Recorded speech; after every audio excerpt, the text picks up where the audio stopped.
Hello, welcome to Outside Xbox. You're watching Show of the Week. I'm Jane. And I'm Mike. This week I've been making booty calls to David Sarif in Deus Ex Mankind Divided. When the world transforms itself the way ours has, people need to adapt or get left behind. I don't think he's taking the hint.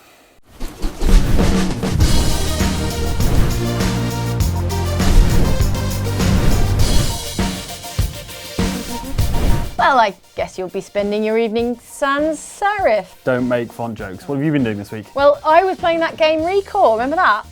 No. Recore. Come on, third-person action adventure. Microsoft announced it at E3 last year. There's a robot dog in it. Is any of this ringing a bell? Okay, well, you'd be forgiven for having forgotten, as Microsoft has been surprisingly quiet about this game, which is curious as it's out next week. Recore certainly boasts an impressive pedigree. The game is directed by the guy who directed the Metroid Prime series. The writer worked as cinematic director at Bungie on games such as Halo, and Keiji Inafune, best known for his work on the Mega Man, Lost Planet and Dead Rising series, is serving as a producer. That's quite the lineup. In the game you play as Jewel Adams, who came to the planet of Far Eden to terraform it and make a new home for mankind. Waking up from cryosleep centuries later, she discovers that, as you can probably see, didn't happen, and the whole planet is a Mad Max desert world, and the robots who were supposed to be terraforming the place have, unhelpfully, turned into violent murderbots.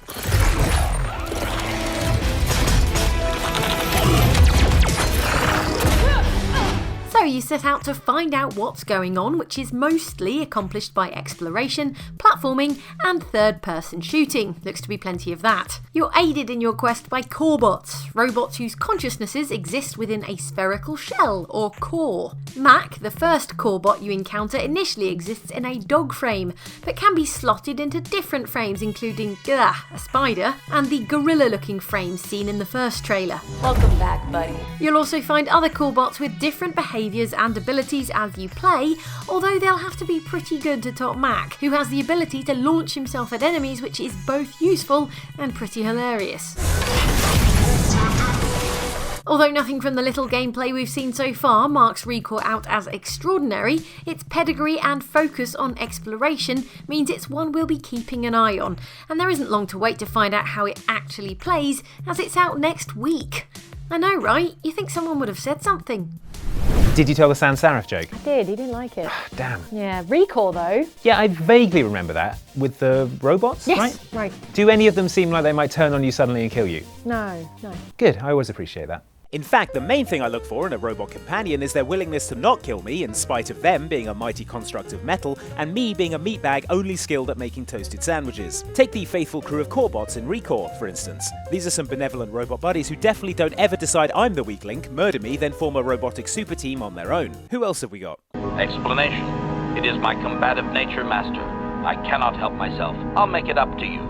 Allow me to kill something in your honor. What happens when a robot is programmed by a Dark Lord of the Sith? The answer is you get HK-47 from Knights of the Old Republic, a sadistic assassin droid with total disregard for human life. I mean, that or C-3PO. My restraining bolt will be deactivated when you take possession of me. Am I to accompany you now? Shall I kill something for you? Anyway, HK stands for Hunter-Killer, and he does what it says on the tin. Or on the Coruscantium, whatever metal he's made of, I don't know. And yet, he won't ever assassinate yours truly because I own him, and he's my pal. Advisement. Evisceration works well. Electrocution and blunt trauma also work well. I understand. Wow, HK, I am glad you're on my side.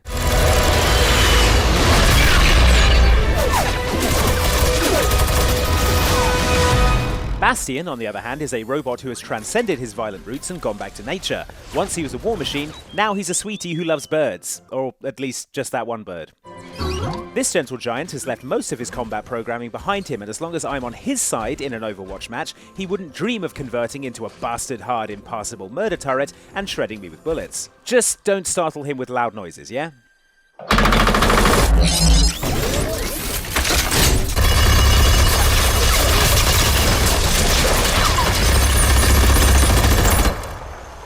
This one's on you, Woodpecker. Good morning, sir. Your coffee. 173.5 degrees Fahrenheit. Codsworth, my main man. How people got by before the invention of floating robot butlers, I have no idea. This spherical sidekick is polite, indispensable around the house, and has not even once tried to murder me or my wife or our son Sean in our sleep, even though we made him change all the nappies. Sean has been changed, but he absolutely refuses to calm down. And it's not as if he couldn't pull it off. He has both a circular saw arm and a mini flamethrower arm, which obviously we gave him for doing DIY and creme brulees. What I'm saying, Codsworth, is you're all right. And sorry about all the nappies. You call this a fight? A Titan is a 25-foot semi-autonomous mech with a human-sized cavity where I sit, shoot things, and only occasionally spill hot drinks on the floor. Sorry about the carpet in there, buddy. Given the almighty strength of a Titan, this mechanical companion could stomp me flat in a heartbeat. Worse than that, I assume he could crush me into a cube of meat while I'm in the cockpit by doing some kind of robot sneeze. And who could blame him when he figures out what I did with all the Titans that came before him? Seriously, I get through like 40 or 50 a week. Don't tell him, okay?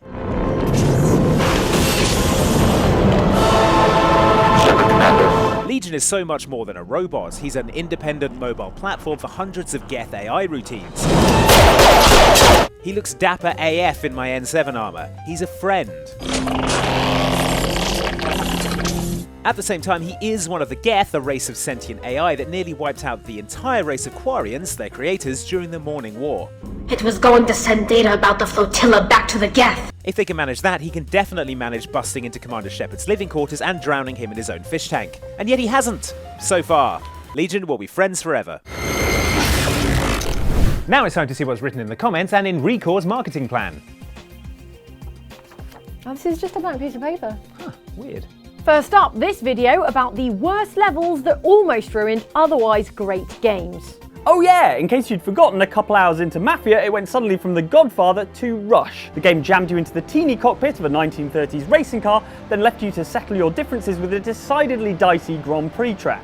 It seems like a lot of you commenters had comparable experiences, such as this one from commenter Red Fox Boss, who suggested the mission in Grand Theft Auto San Andreas where... Oh, the follow the train mission? No. The flying school training? No. The beach DJ mission? No. The Zero missions in San Andreas, especially the one where you have to follow the couriers in that toy plane. Wow, for such a great game, GTA San Andreas has a lot of terrible bits. Yeah, much like Halo Combat Evolved, which showed up in the comments nearly as often, mostly for the subject of this comment from commenter Bruce Brown. The library level. It's pure suffering, especially on Legendary.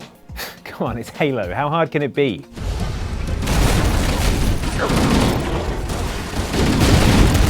Right, yes, okay. And commenter Peter Laurent suggests that bit in MGS5 The Phantom Pain where you're forced to replay the tutorial level. It's like being told off by Kiefer Sutherland. With his butt out. Why wouldn't you want to replay that?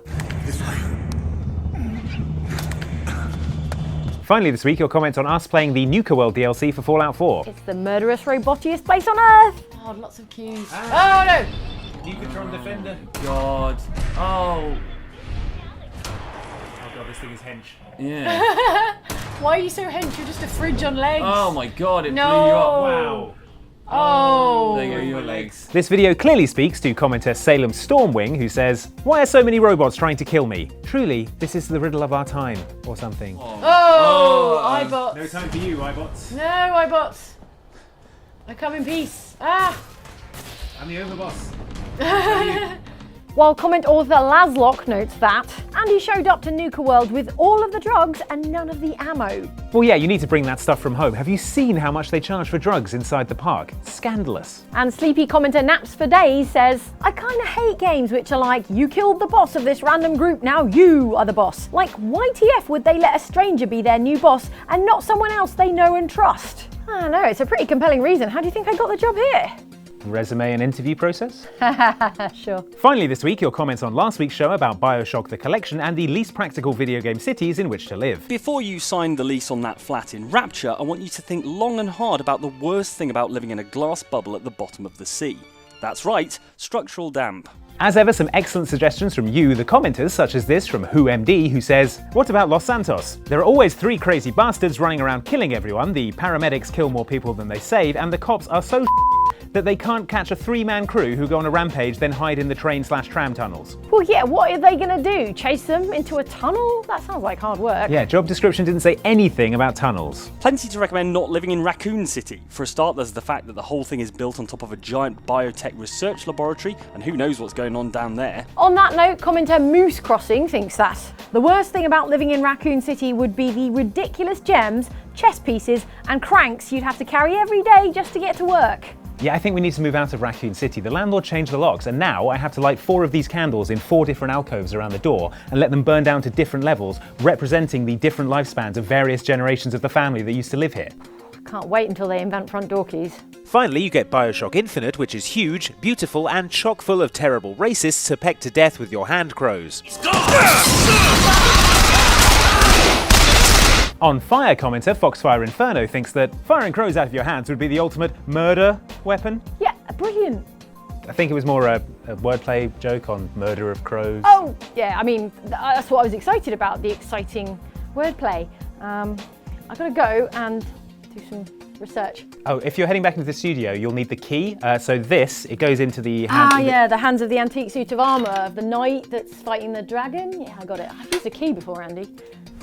That's it for Show of the Week. As we begin our descent into the end of the show, please make sure that your seat back is upright, your tray table is stowed away, and that the like button is pressed. We know you have a choice when you choose to watch internet video. Thanks for choosing Outside Xbox.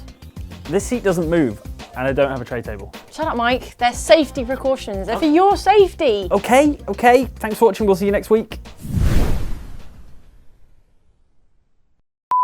Whew, all right, let's get some lunch. Oh, jeez, it's Adam Jensen. Put some clothes on, man. Casual trip.